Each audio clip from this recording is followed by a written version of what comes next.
आध्यात्मिक ज्ञान से अपरिचित होने के कारण हमने मनुष्य जीवन का उद्देश्य कुछ अन्य ही मान रखा था। सत्संग में आने से, परमेश्वर कबीर जी के विचारों से परिचित होने से, तत्व ज्ञान की रोशनी में हमें ये दिखाई देने लगा कि मनुष्य जीवन का कार्य एक बहुत ही अनमोल था। जो हमने किया नहीं, कोशिश हम कर रहे थे तो वो शास्त्र विरुद्ध कर रहे थे, जिसका कोई लाभ नहीं था। पुण्यात्माओं, परमात्मा का पाना बहुत ही आसान है। ये विश्वास होना कि जो साधना हम कर रहे हैं ये ठीक है या नहीं, ये विश्वास होना कि जिसको हम इष्ट रूप में मान रहे हैं ये समर्थ है या नहीं, ये विश्वास होना अनिवार्य है। फिर तो बहुत ही आसान है परमात्मा को पाना। जैसे आज सत्संग में आपको सुनाया था, श्रीमद् भगवत गीता अध्याय नंबर 4 के श्लोक 25 से लेकर 31 तक बताया गया है कि कोई देवताओं की पूजा करते हैं, कोई हठ योग करते हैं, कोई केवल योगासन करते हैं, कोई प्राणायाम ही करके अपना मोक्ष मानते हैं, कोई यज्ञ करते हैं, हवन यज्ञ करते हैं, केवल इसी से कल्याण मानते हैं, कोई तीक्ष्ण अहिंसावादी व्रत रखते हैं, जैसे मुंह के पट्टी बांध के नंगे पैरों घूमना के कोई जीव हिंसा ना हो जाए, इसी से मोक्ष मानते हैं, कोई स्वाध्याय ही करके अपना कल्याण समझता है।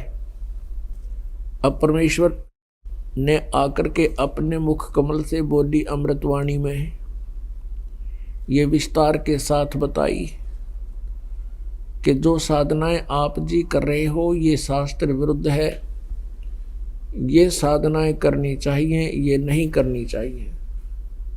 कारण क्या रहा कि काल भगवान ने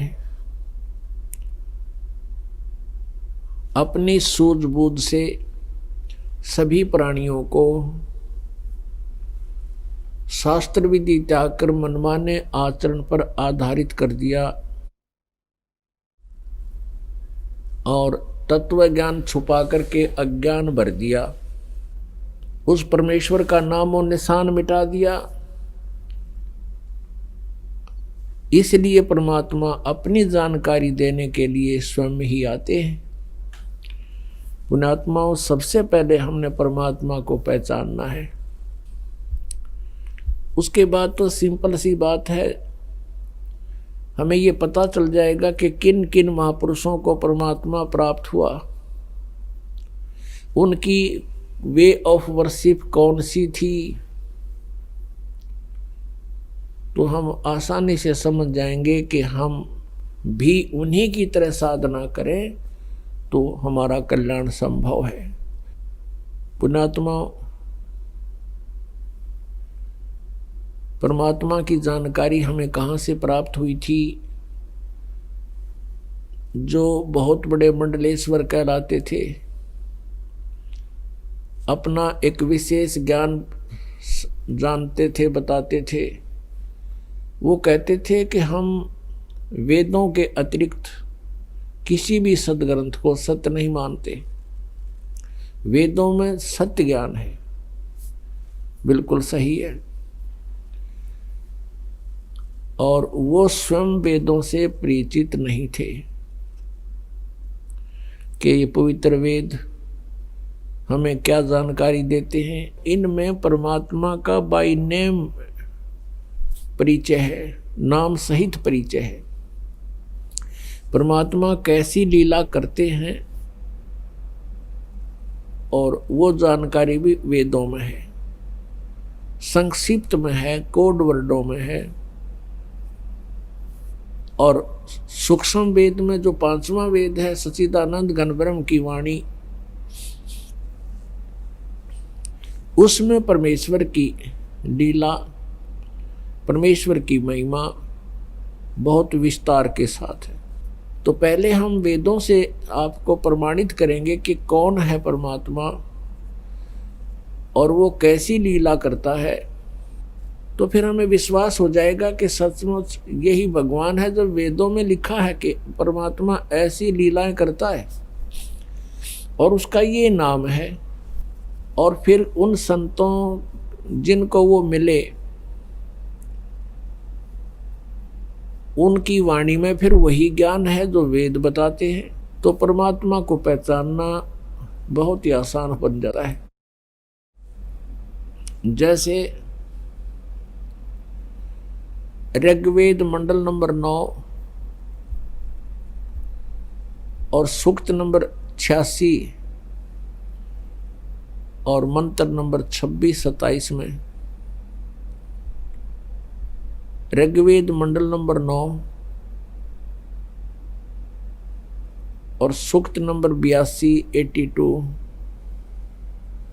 मंत्र नंबर 1, 2, 3 में, ऋग्वेद मंडल नंबर 9 सूक्त 96 96 के मंत्र 16 से लेकर 20 तक,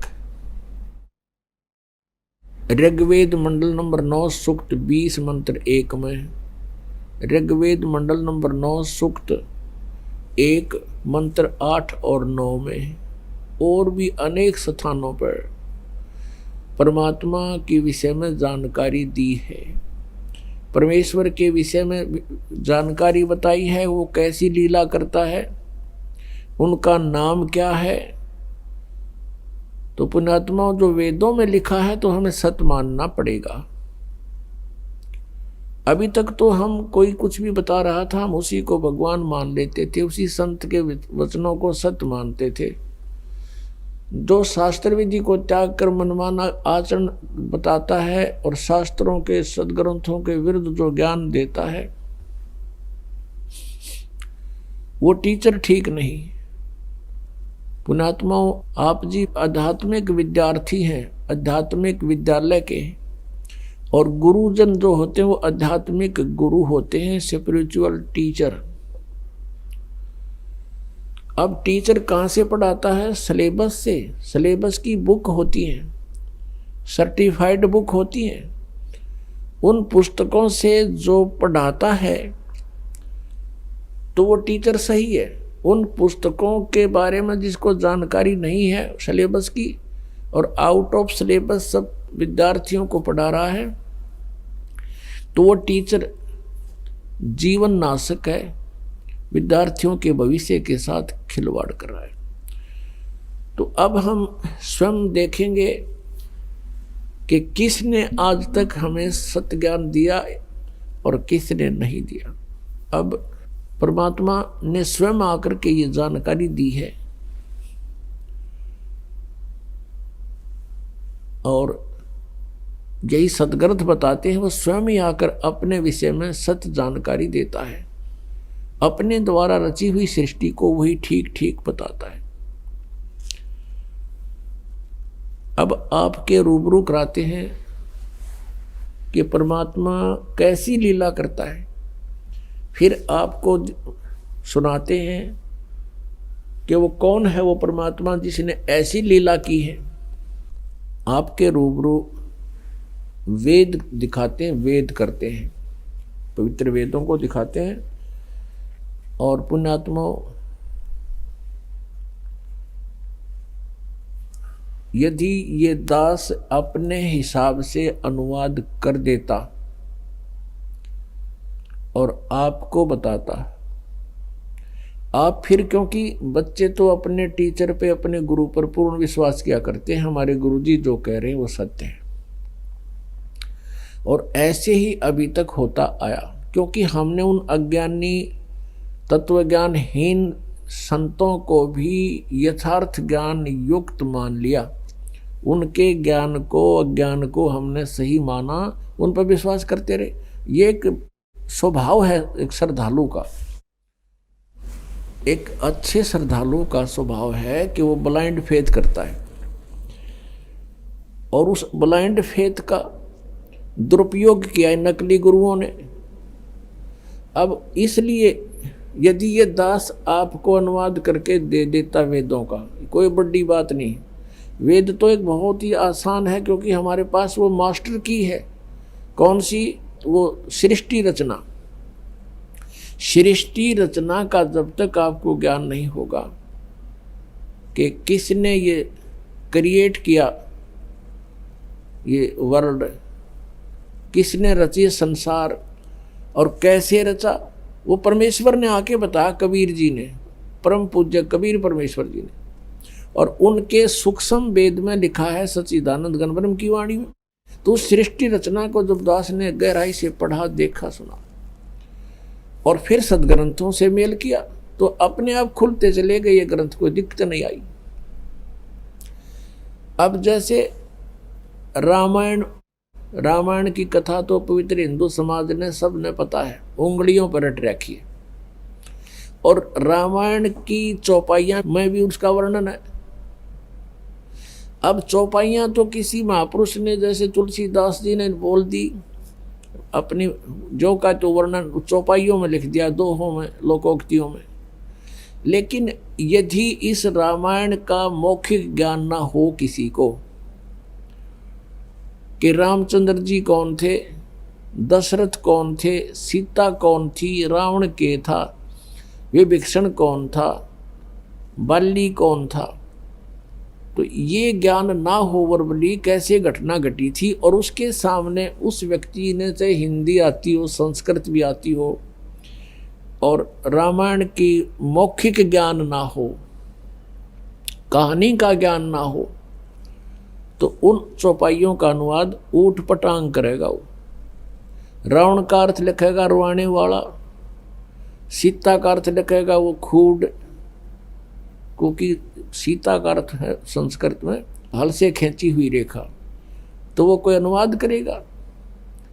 ऐसा ही अनुवाद इन्होंने किया, लेकिन परमात्मा ने कुछ दया बख्शी।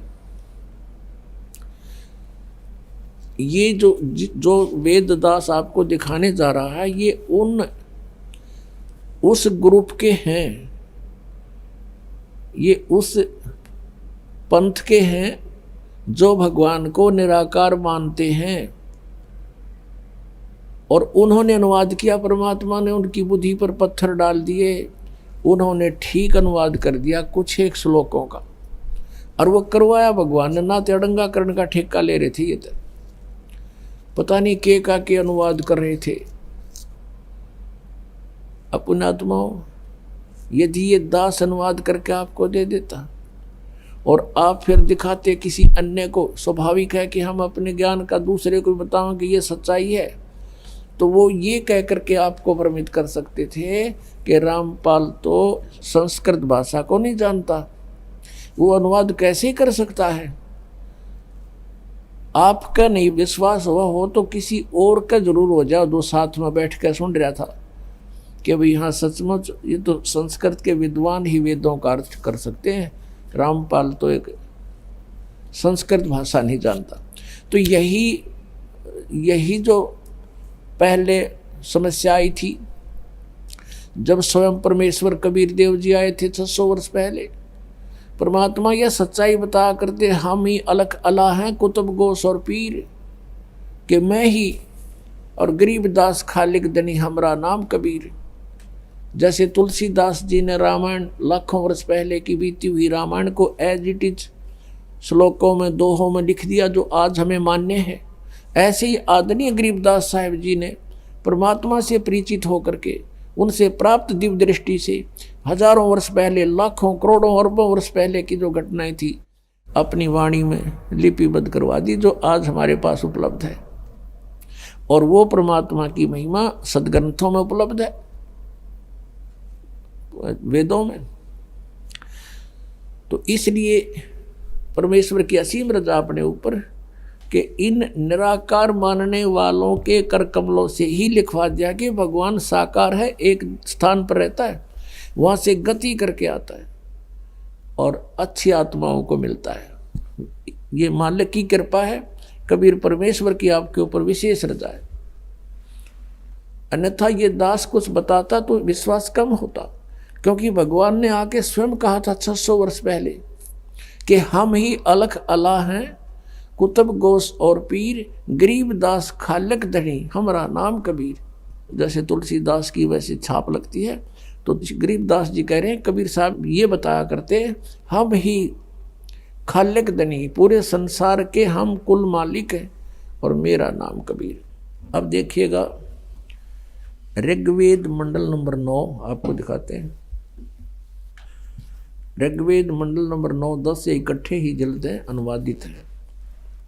ये देखिएगा, प्रकाशक है सार्वदेशिक आर्य प्रतिनिधि सभा, महर्षि दानंद भवन, रामलीला मैदान, नई दिल्ली।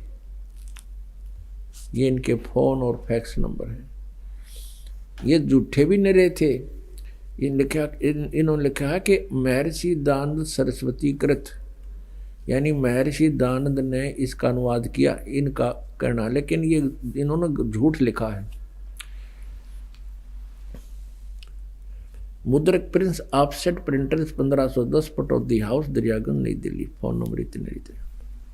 अब इन झूठों की थोड़ी सी झूठ और दिखाते हैं। इन्होंने जो ये लिखा है कि ये महर्षि दानंद के द्वारा अनुवादित है 9-10 मंडल, ऐसा नहीं है। ये दानंद का नाम इसलिए लिखा करते थे कि इसके नाम से ये वेद इनके बिक जाया करते हैं, और श्रद्धालु ये देख कर के किसके अनुवादित हैं, अनुवादकर्ता कौन है, महर्षि दानंद है, तो आंख मीच के ले जाया करते।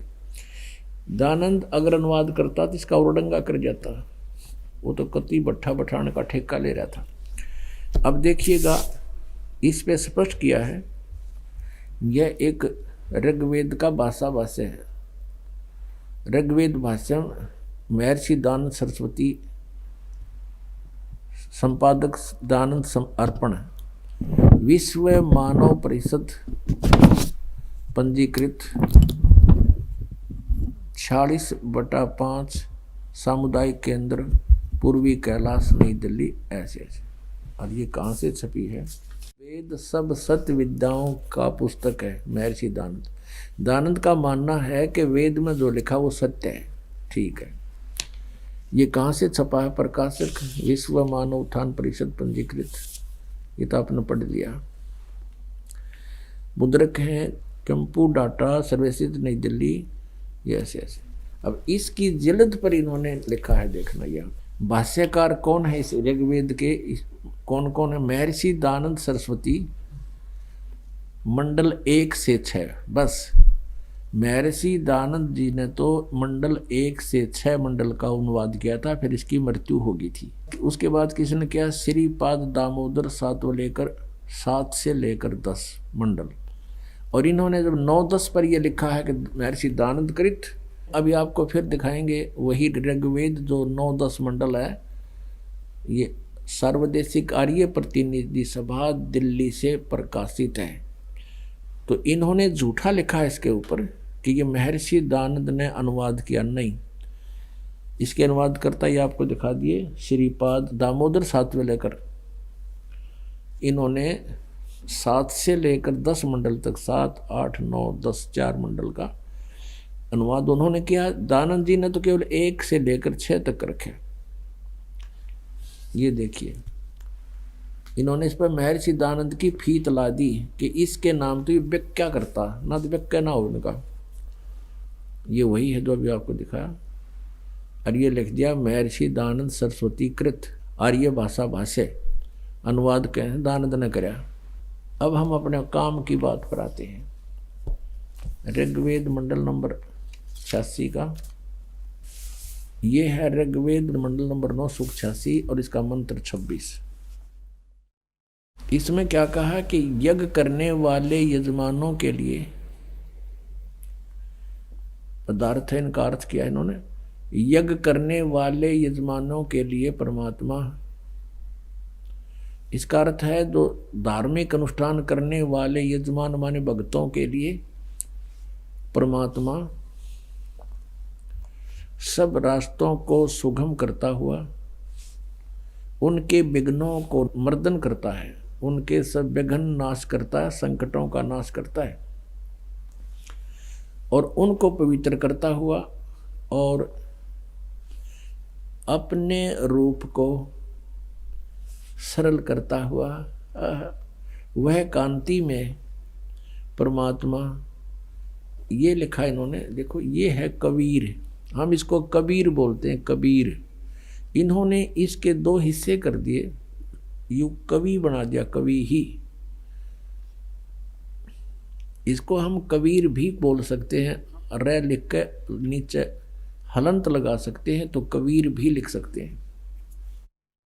तो ये इन्होंने यहां अर्थ कर दिया सर्वज्ञ, क्योंकि ये परमात्मा की महिमा की जानकारी है कि यज्ञ करने वाले यजमानों के लिए परमात्मा यानी भक्तों के लिए भगवान सब रास्तों को सुगम करता हुआ उनके विघ्नों को मर्दन करता है और उनको पवित्र करता हुआ और अपने रूप को सरल करता हुआ वह कांति में परमात्मा, यह लिखना था, जो नाम लिखना था वो कबीर देव, कबीर साहब विद्युत के समान क्रीड़ा करता हुआ वर्णीय पुरुष को प्राप्त होता है। वर्णीय पुरुष को प्राप्त होता है। वर्णीय माने अच्छे, श्रेष्ठ, अच्छी आत्मा को मिलता है। अब यहाँ पर ये कंसेप्ट क्लियर करना पड़ेगा कि अनुवादकर्ता ने, अब देखो इन्होंने कोशिश तो बहुत की है छुपाने की, लेकिन परमात्मा ने फिर भी सच्चाई लिखवा दीनते हैं। यहाँ इन्होंने कबीर का अर्थ लिख दिया सर्वज्ञ, ऐसा नहीं लिखना चाहिए था। जैसे कहीं यजु लिखा, यजु, तो भी उस यजुर्वेद की जहाँ महिमा गाई जा रही होगी और वहाँ केवल यजु या यजुम लिखा है, तो अनुवादकर्ता का फर्ज बनता है वो लिखेगा कि यजुर्वेद के विषय में जानकारी है।